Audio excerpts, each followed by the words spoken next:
Hi everyone, मेरा नाम ऋषभ है और आज हम लोग इस वीडियो में बात करने वाले हैं जियो फाइनेंशियल सर्विसेज के बारे में। जी हाँ, 3.5% की तेजी के साथ क्लोजिंग दिखाई है, जबकि अगर आप निफ्टी 50 को देखेंगे, मतलब ओवरऑल मार्केट को देखेंगे तो निगेटिव थी। निफ्टी 50 ही लगभग 0.25% की गिरावट के साथ क्लोजिंग दिखाता है, मतलब 0.7% के आसपास की गिरावट दिखाता है।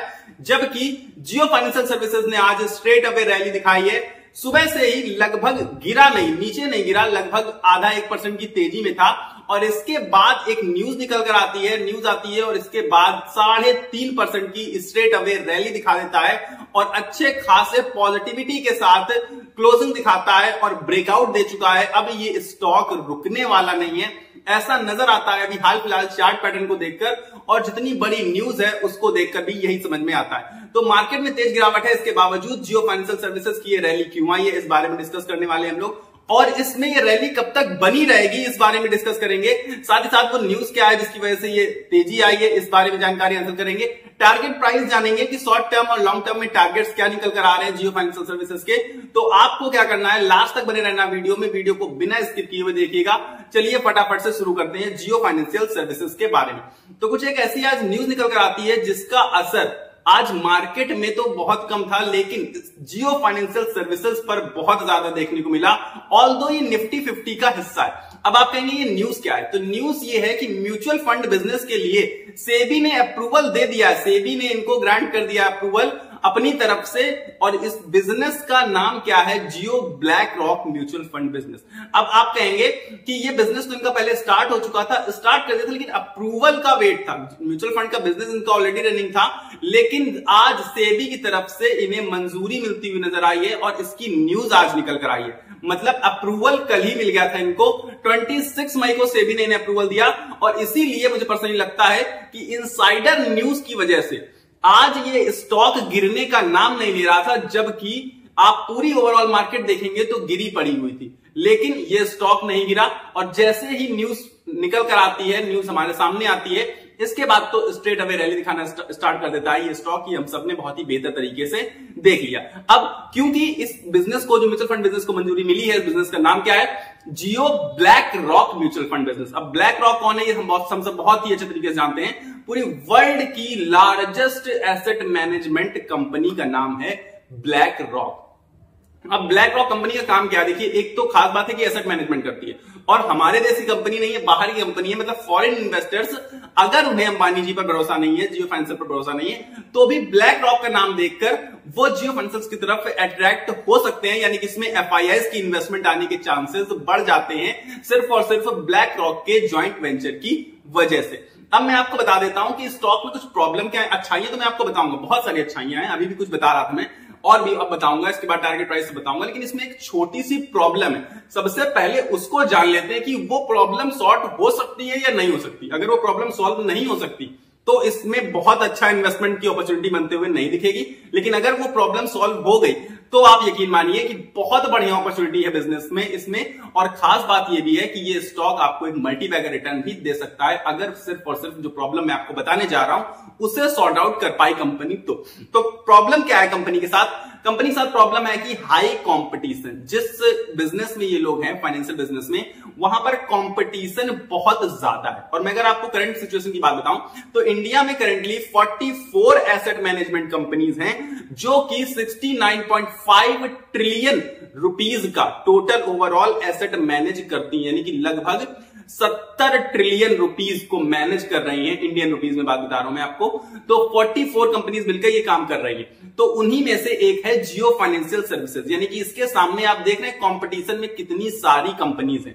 अब यही एक छोटी सी प्रॉब्लम थी कि कंपटीशन बहुत ज्यादा हाई है इस फील्ड में, और क्योंकि फाइनेंशियल फील्ड, देखिए, रुपए पैसे की काम काज बहुत ज्यादा क्रूशियल होते हैं। और साथ ही साथ मैं आपको बता दूं कि इनके कॉम्पिटिटर्स आसान नहीं है, छोटे मोटे कॉम्पिटिटर्स नहीं है। कुछ तो छोटे मोटे तो देखिए अपने आप हटा देते हैं ये लोग, इनको खास कंपटीशन से खास फर्क नहीं पड़ता, इस बारे में भी हम बात करेंगे। लेकिन इनके जो कंपटीशन है बहुत बड़े बड़े भी कंपटीशन है। आप सबने बहुत बेहतर तरीके से नाम सुन रखा है बजाज फाइनेंस का, जो एक मतलब जाइंट है इस फील्ड में, इस फील्ड का जाइंट रह चुका है और है भी ऑलरेडी इंडिया के अंदर। फिर आता है एचडीएफसी बैंक का एचडीबी फाइनेंस, ये सब बहुत मतलब फेमस फाइनेंस सिस्टम्स हैं। तो मुझे पर्सनली लगता था कभी एक समय पहले कि इनको हिला पाना नामुमकिन है, लेकिन जब से जियो फाइनेंशियल सर्विसेज ने मार्केट में एंट्री ली है और जितनी तेजी से ये कंपनी ग्रोथ दिखा रही है, पर्सनली अगर मैं आपको बताऊं तो मुझे लगता है कि अब इसकी टक्कर लेने वाला कोई नहीं है। ये सामने बिल्कुल सफाया करने वाली है सारी कंपनियों का।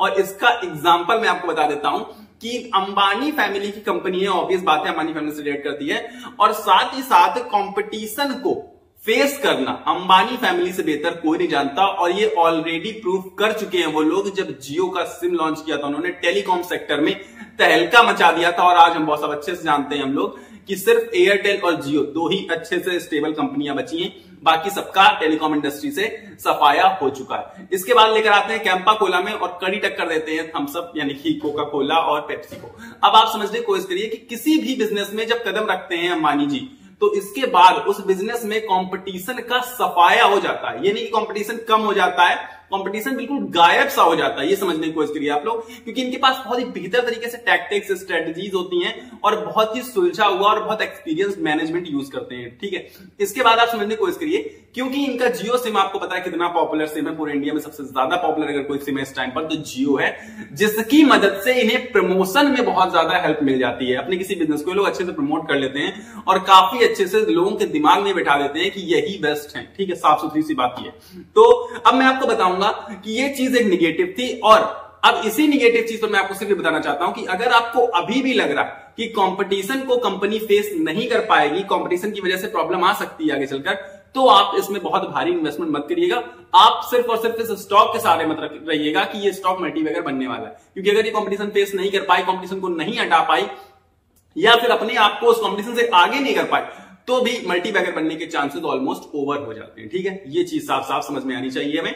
और अगर आप में से किसी को ऐसा लग रहा है कि ऐसा नहीं होने वाला, तो आप इसमें बड़ी इन्वेस्टमेंट मत करिए या फिर इन्वेस्टमेंट करिए ही मत, सीधी सी बात। अब क्योंकि जिन लोगों को लग रहा है, और मुझे पर्सनली ये लग रहा है कि ये बहुत अच्छे से कंपटीशन को फेस करना जानते हैं और बहुत अच्छे से कंपटीशन को फेस करेंगे, और खास बात पता है क्या, कि कंपटीशन को फेस करेंगे, कैसे बिजनेस करेंगे, क्या करेंगे, ये सारा कामकाज कंपनी का है, कंपनी के मैनेजमेंट का है, कंपनी के ओनर्स का है। हम क्या कर सकते हैं इसमें? कुछ भी नहीं। हम सिर्फ और सिर्फ अपनी इन्वेस्टमेंट को कंट्रोल कर सकते हैं कि हमें इसमें ऑल इन होना है, कि पूरा सब कुछ लगाना है, अपना जितना इन्वेस्टमेंट है सब कुछ इसी में लगाएंगे, कितना हिस्सा लगाएंगे या नहीं लगाएंगे, जो चीज हमारे कंट्रोल में, हमारी इन्वेस्टमेंट वही हम कंट्रोल करेंगे।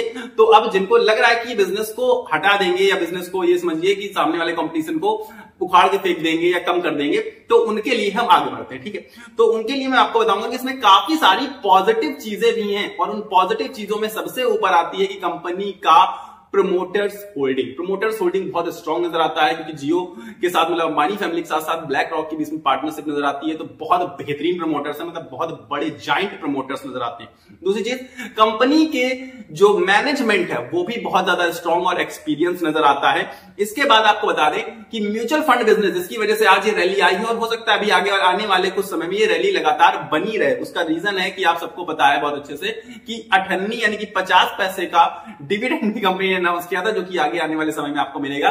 तो उसके साथ साथ ये म्यूचुअल फंड बिजनेस का जो अप्रूवल सेबी की तरफ से मिला है, उसके बाद मुझे लगता है कि ये रैली अब रुकने वाली नहीं है। ये स्टॉक ऑलरेडी सबको पता था कि नहीं रुकने वाला है, बहुत आगे तक जाएगा, इतनी जल्दी जाने लगेगा ये किसी को नहीं पता था। तो अब जाना स्टार्ट हो चुका, तो आप लोग समझ सकते हैं कि मुझे नहीं लगता पर्सनली कि ये रुकने वाला है। तो म्यूचुअल फंड के बिजनेस को जो सेबी ने अप्रूवल दिया है, ये भी एक बहुत हैवी पॉजिटिव न्यूज है। साथ ही साथ इनका लोन बिजनेस ऑलरेडी स्टार्टेड है, ऑलरेडी स्टेबल है, ऑलरेडी सेटअप हो चुका है, बढ़िया कामकाज चल रहा है लोन बिजनेस का। और इसके अलावा एक और चीज है जो कंपनी ने अनाउंस करी थी, अभी तक अप्रूवल नहीं मिला है सेबी की तरफ से, और कंपनी ने क्या अनाउंस किया था कि ये ब्रोकरेज बिजनेस में एंट्री करना चाहते हैं, ब्रोकरेज बिजनेस में एंट्री करेंगे, जिसके लिए इन्होंने एप्लीकेशन फाइल कर दिया था, लेकिन अभी तक सेबी की तरफ से मंजूरी नहीं मिली है इन्हें। और जिस दिन आप यकीन मानिए सेबी ने इन्हें ब्रोकरेज बिजनेस का अप्रूवल दिया, उसके बाद इस स्टॉक को ब्रह्मांड में कोई भी शक्ति रोक नहीं पाएगी, और गारंटीड ये स्टॉक यहां से आपको 100x भी होता हुआ नजर आ सकता है। और इसमें मैं ये नहीं कह रहा हूं कि आगे आने वाले 1-2 सालों में ऐसा होगा, पर हो सकता है 5 से 10 साल लग जाएं, पर ऐसा होगा जरूर, क्योंकि ये स्टॉक इतनी दम रखता है, इस स्टॉक का बिजनेस बहुत आगे तक जाने की दम रखता है, इस बिजनेस में बहुत ग्रोथ हमें नजर आती है, चाहे वो ब्रोकरेज बिजनेस हो, चाहे वो म्यूचुअल फंड बिजनेस हो, ओवरऑल फाइनेंशियल बिजनेस इंडिया में बहुत ज्यादा ग्रोथ करने की दम रखता है, क्योंकि इंडिया की बढ़ती पॉपुलेशन और बढ़ती इकोनॉमी फाइनेंशियल बिजनेस को बहुत बेहतरीन तरीके से सपोर्ट करते हुए नजर आती है। तो अगर अभी भी आपको कोई भी डाउट है और अगर आपको लग रहा है कि ब्रोकरेज बिजनेस की मंजूरी नहीं मिलेगी, तो मेरे हिसाब से आप बहुत ज्यादा नींद में हैं और अपना जीवन बहुत गलत तरीके से जी रहे हैं, क्योंकि हम सब बहुत अच्छे तरीके से जानते हैं कि अंबानी जी जो चाहें वो कर सकते हैं, और अगर उन्होंने एप्लीकेशन फाइल कर दिया तो ये अपने आप में एक मंजूरी है, और मंजूरी कब मिलेगी ये भी वो डिसाइड करेंगे। इनफैक्ट वो चाहेंगे जिस दिन उस दिन मंजूरी देगी उन्हें से भी, ऐसा मुझे पर्सनली लगता है, जो मेरी सोच कहती है। हालांकि मेरा पर्सनल ओपिनियन है, मैं सिविल स्टूडेंट तो हूं नहीं जो अपने मतलब पूरी आपको बातें बता दूं कि क्या चल रहा है क्या नहीं चल रहा है, लेकिन जो मुझे पर्सनली लगता है देख सुन के समझने के, तो वो मैं आपको बता रहा हूं। तो मुझे लगता है कि अंबानी जी जब चाहेंगे तब उन्हें मंजूरी मिल जाएगी ब्रोकरेज बिजनेस की, और इसके बाद इस स्टॉक को कोई भी नहीं रोक पाएगा। लेकिन रिटेल इन्वेस्टर्स उसके पहले बहुत सारे बाहर हो चुके होंगे, क्योंकि ये इस तेजी में बहुत नीचे आ गया था स्टॉक। इसके बाद से आप देखिए 200 के नीचे से अब 300 के आसपास पहुंच चुका है। इसका मतलब आप समझ रहे हैं लगभग 50% के रिटर्न्स कितने महीने में, सिर्फ और सिर्फ 3 महीने के अंदर अंदर इस स्टॉक ने दिए हैं। इसका मतलब आप समझ रहे हैं कि इसमें बहुत बेहतरीन अपॉर्चुनिटी बनते हुए नजर आ रही है, और जिस तरीके की रैली दिखा रहा है इतनी तेज, मुझे लगता है कि ये स्टॉक को 500 टच करने में ज्यादा देर नहीं लगने वाली है। मुश्किल से मुश्किल 1 से 1.5 सालों के अंदर आपको 100% के रिटर्न्स मिलते हुए नजर आ सकते हैं। ये आपका शॉर्ट टर्म टारगेट हो सकता है, और लॉन्ग टर्म टारगेट मैं आपको ऑलरेडी बता चुका हूं कि 10x तो होने से कोई रोक नहीं सकता है आगे आने वाले 5 से 7 सालों में। सिर्फ एक बात और कहूंगा, इसके बाद वीडियो खत्म कर दूंगा, कि आज के समय के आप इस स्टॉक का जो प्राइस देख रहे हैं, आगे आने वाले समय में ये स्टॉक प्राइस आपको दिखेगा नहीं, दोबारा कभी मिलेगा नहीं। क्या बात थी कि मैं पर्सनली आपको बताना चाहता हूं कि मैं भी आपसे यही कहूंगा, शायद 2030 में 2035 तक फ्लेक्स करूंगा, बल्कि आप लोगों के सामने, क्योंकि मैं तो वीडियो रेगुलर बेसिस पर बनाता हूं, तो फ्लेक्स क्या करूंगा कि मैंने जियो फाइनेंशियल सर्विसेज 250 के प्राइस पर लिया था। ये बहुत एक नहीं कहते लोग कि हमने लिया था विप्रो इतने पर, उतने पर, बजाज फाइनेंस लिया था, एचडीएफसी बैंक लिया था, रिलायंस लिया था, एशियन पेंट्स लिया था। वही सेम टू सेम कंडीशन आगे आने वाले 5 से 10 सालों में मैं और जो भी जियो फाइनेंशियल के इन्वेस्टर हैं वो फ्लेक्स कर सकते हैं कि हमने जियो फाइनेंशियल सर्विसेज 2024-25 में लिया था 250 के प्राइस पर। ये चीज थी जो मैं बताना चाहता था आपको, और मुझे पर्सनली लगता है कि मैं सेबी रजिस्टर्ड नहीं हूं तो बाई सेल रेटिंग आपको नहीं दे सकता हूं, लेकिन अपना पर्सनल ओपिनियन शेयर किया मैंने आपके साथ। तो अगर आप कोई लास्ट कॉल ले रहे हैं, बाई या सेल कर रहे हैं, तो अपने एनालिसिस के ही बेसिस पर करिएगा। फिलहाल इस वीडियो में पास इतना है, लेकिन अगर अभी भी आपका कोई डाउट है, आप कुछ बताना चाहते हैं या मुझसे कुछ मिस हुआ है, आप मुझे बताना चाहते हैं, कहना चाहते हैं, तो आप कमेंट बॉक्स में जरूर से जरूर बताइएगा और कहिएगा। मिलेंगे अगले वीडियो में, लेकिन उससे पहले आपको कहीं जाना नहीं है। बिना वीडियो को लाइक किए हुए तो वीडियो को लाइक का बटन नीचे आ रहा होगा, फ्री ऑफ कॉस्ट लाइक का बटन दबाकर वीडियो को लाइक कर दीजिए। चैनल के सब्सक्राइब का बटन नीचे आ रहा होगा, उसके बगल में सब्सक्राइब का बटन दबाकर मेरे साथ जुड़ जाइए, और मुझे सपोर्ट करने के लिए अपने दोस्तों में इस वीडियो को शेयर कर दीजिए। इस चैनल पर रेगुलर बेसिस पर शेयर मार्केट से रिलेटेड वीडियोस आते हैं, और आपको सबसे पहले मिल सके उसके लिए आपको सब्सक्राइब करके मेरे साथ जुड़ना पड़ेगा। मिलेंगे अगले वीडियो में, लेकिन उससे पहले आपको अपनी सेहत का ख्याल रखना है। स्वस्थ रहिए, मस्त रहिए। नमस्कार, धन्यवाद।